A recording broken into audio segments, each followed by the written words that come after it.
Vaza Jato. Um dos procuradores da operação reconheceu a veracidade de mensagens divulgadas pelo Intercept Brasil. Numa entrevista ao jornal Correio Brasiliense, o procurador, que pediu anonimato, revelou que era um dos integrantes do grupo no Telegram e que conseguiu recuperar parte das mensagens trocadas. Entre elas está especificamente o diálogo do dia 31 de outubro de 2018, no qual os procuradores criticam Sérgio Moro por se encontrar com o então candidato Jair Bolsonaro. O trecho é esse aqui, olha, dá uma olhadinha. A procuradora Isabel Groba diz: é o fim ir se encontrar com Bolsonaro e semana que vem ir interrogar o Lula. Jerusa Viesili responde: concordo com tudo, Isabel. Laura Tesler também. Pelo amor de Deus, alguém fala para o Moro não ir encontrar Bolsonaro. O fim de semana foi de muitas revelações. Em outro trecho trazido pelo Intercept, procuradores criticam duramente Sérgio Moro pelo que consideraram uma agenda pessoal e política do juiz. Para eles, Moro infringia sistematicamente os limites da magistratura para alcançar o que queria. Esse é o trecho da conversa, dá uma olhada. Duas frases resumem bem. O procurador Ângelo diz: cara, eu não confio no Moro, não.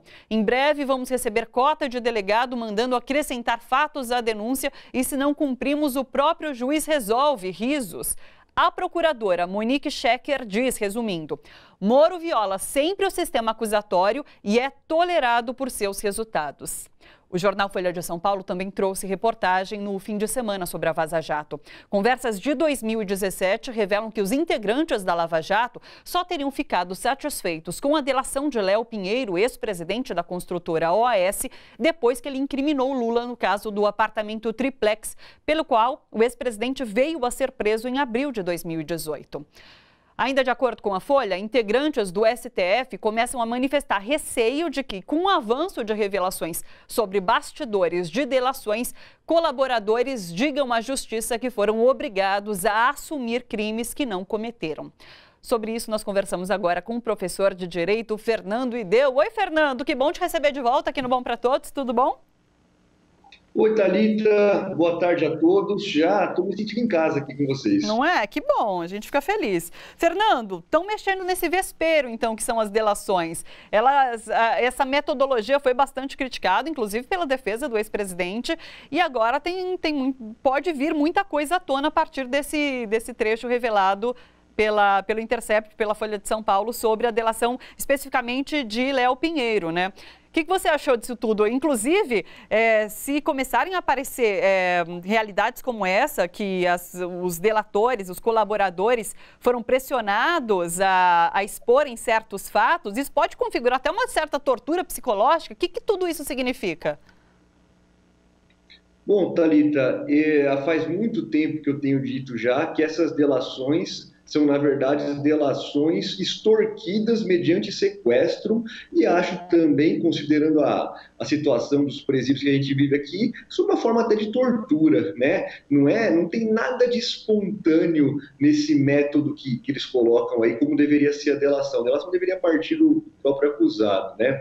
Pois bem, eu acho que tivemos capítulos importantes da Vaza Jato nesse fim de semana, né? Esse belo resumo que você fez aí nos mostra duas coisas. Em primeiro lugar, que já está fora de questão a forma parcial e o conluio que o Sérgio Moro tinha aí com a acusação e com a Polícia Federal. Até os próprios procuradores agora, vem à tona a mensagem dos próprios procuradores, reconhecendo aí e preocupados com pelo menos dar uma aparência, né? Vocês viram, não pode encontrar o Bolsonaro, que as pessoas vão pensar como vai ser a aparência, porque a essência todo mundo já sabe, é de um juiz inquisidor. Então, essa acho que já bota uma pá de cal aí nesse assunto da parcialidade e da forma como o juiz Sérgio Moro atuava. Agora, eu acho que mais importante de tudo é essa reportagem da Folha, que mostra aí como a delação do senhor Léo Pinheiro e do senhor Agenor Medeiros como essas delações foram obtidas, né? Isso é escandaloso. Eu acho que eu fiz um texto na época lá da sentença, um texto que viralizou um monte e tal, que eu falava exatamente, colocava os pontos aí da sentença, mas o principal ponto era isso, era a tal delação informal do Léo Pinheiro. Isso é escândalo. Isso não existe em nenhum lugar do mundo. Isso, se as pessoas tomarem consciência de como isso foi feito, isso vai ter a verdadeira dimensão que tem que se dar, que é de um escândalo, né? É óbvio, né? Isso aí muita gente já diz, né? Todos os juristas sérios que eu conheço reafirmam que a sentença do juiz Sérgio Moro contra o Lula foi uma sentença sem prova. Isso é um fato.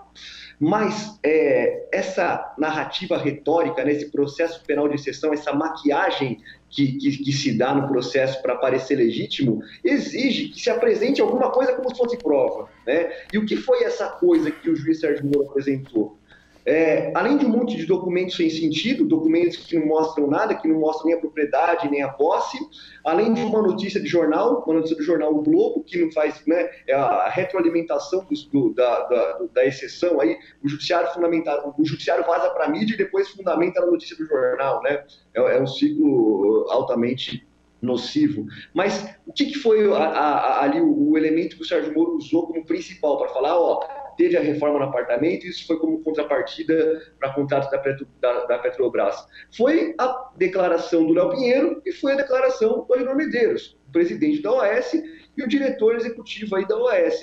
E agora a gente sabe, né, na época eu já falava isso, porque é óbvio, é só você olhar as notícias do jornal, né? O Léo Pinheiro tenta fazer delação, a delação é negada porque não fala nada do Lula. Léo Pinheiro é condenado a 30 anos, delação negada porque não fala nada do Lula. Aí quando ele decide falar alguma coisa, né, inventar uma história aí que não tem nem pé nem cabeça, depois de tudo isso, depois de ter ficado preso, anos preso, com perspectiva de ficar mais 30 anos ainda preso, ele vai lá e fala. Né? Vai lá e fala. E aí o Sérgio Moro faz com ele uma delação informal. Não teve delação, não teve acordo. Olha que absurdo. É o juiz falando assim, se você pegar a sentença, né, tá claro, ele fala assim, embora não tenha tido acordo formal, isso é uma discricionalidade do Ministério Público Federal, mas ele contribuiu bastante, então eu vou dar os benefícios como se ele tivesse feito um acordo. Vejam, isso não existe, é um juiz olhando para um réu e falando, o que ele falou é bom, agrada, então eu vou dar o benefício da delação para ele, sem que ele tenha feito a delação com o Ministério Público Federal. Isso é totalmente escandaloso, já era a época, mas agora vindo à tona esses diálogos que mostram que os próprios procuradores falavam, ele não quer falar do apartamento, não está indo, então agora fica ainda mais clara essa parcialidade e essa ausência de provas. Eu lembro que virou até sketchzinho do Porta dos Fundos na época, né? Que eles fizeram, tem que dizer Lula, enfim, era uma situação já escancarada, mas agora tem prova disso tudo. Uma outra coisa que eu queria que você comentasse, Fernando, a Associação de Advogados e Advogadas pela Democracia diz que vai entrar com representação contra Moro no Congresso dos Estados Unidos, porque dizem que lá o escândalo caiu como uma bomba entre os parlamentares e as parcerias, o segundo advogado do grupo, essas parcerias de representação envolveram instituições americanas, como a FBI, que podem ter sido induzidas ao erro por conta do que o ex-juiz levou como informação para lá. O que você acha disso tudo? Qual o impacto de fazer essa denúncia? A gente precisa ver até que ponto eles foram induzidos a erro e até que ponto eles estão nesse conluio também, né? De qualquer forma, eu acho que o importante é que isso seja, assim, levado a todas as esferas do direito internacional possíveis. Porque o que eu vejo aqui no Brasil é isso aí, o próprio presidente Lula já falou isso numa das ligações interceptadas ilegalmente dele, falando assim, o STF está acovardado, já naquela época. Hoje em dia, acho que vejo isso com muito mais profundidade, né? Esse julgamento da semana passada é prova disso, né? O STF está, sim, intimidado por forças aí claro, sempre é o poder econômico que atua, mas seja pela frente militar, seja pela frente da mídia, da opinião pública, que vem aí como opinião publicada, né, pelos grandes veículos, o STF está intimidado, o judiciário está nas mãos, o judiciário está refém da opinião pública. Então, internamente é muito difícil. Então, é preciso sim levar, acho que são dois movimentos imprescindíveis, levar isso para a ONU, levar isso para todas as esferas internacionais possíveis para que fique escancarada essa parcialidade e essa ausência de provas que caracteriza a perseguição política com relação a Lula, e também conscientizar o povo. O povo precisa saber, porque eu acho que só uma mobilização popular pode fazer esse jogo virar. Direito internacional e mobilização popular. Acho que essas duas frentes têm que ser exploradas e têm que ser denunciadas, e essas duas frentes têm que conhecer a verdade, o que aconteceu de fato aqui no Brasil nos últimos anos.